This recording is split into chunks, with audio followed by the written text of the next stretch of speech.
Brilliance Audio presents The Light That Failed, Why the West is Losing the Fight for Democracy by Krastev and Stephen Holmes. Performed by David Vries.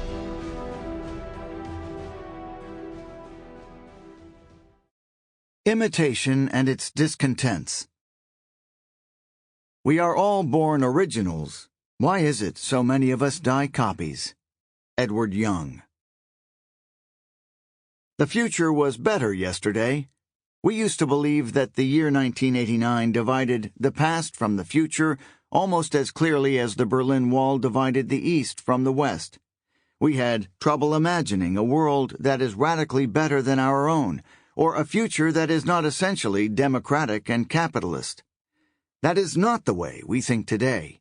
Most of us now have trouble imagining a future, even in the West, that remains securely democratic and liberal.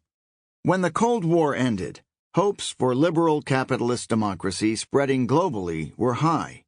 The geopolitical stage seemed set for a performance not unlike George Bernard Shaw's Pygmalion, an optimistic and didactic play in which a professor of phonetics over a short period of time succeeds in teaching a poor flower girl to speak like the Queen and feel at home in polite company. Having prematurely celebrated the integration of the East into the West, interested observers eventually realized that the spectacle before them was not playing out as expected.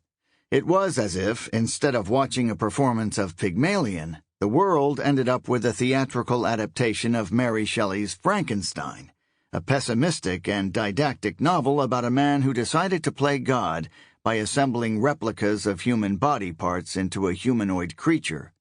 The defective monster felt doomed to loneliness, invisibility, and rejection, and envying the unattainable happiness of its creator, it turned violently against the latter's friends and family, laying their world to waste, leaving only remorse and heartbreak as legacies of a misguided experiment in human self-duplication.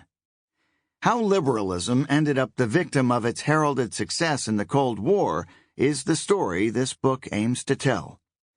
Superficially, the fault lay with a series of profoundly destabilizing political events: the 9/11 attack on the World Trade Center in New York, the Second Iraq War, the 2008 financial crisis, Russia's annexation of Crimea and intervention in eastern Ukraine, the impotence of the West as Syria descended into a humanitarian... Sample complete. Ready to continue?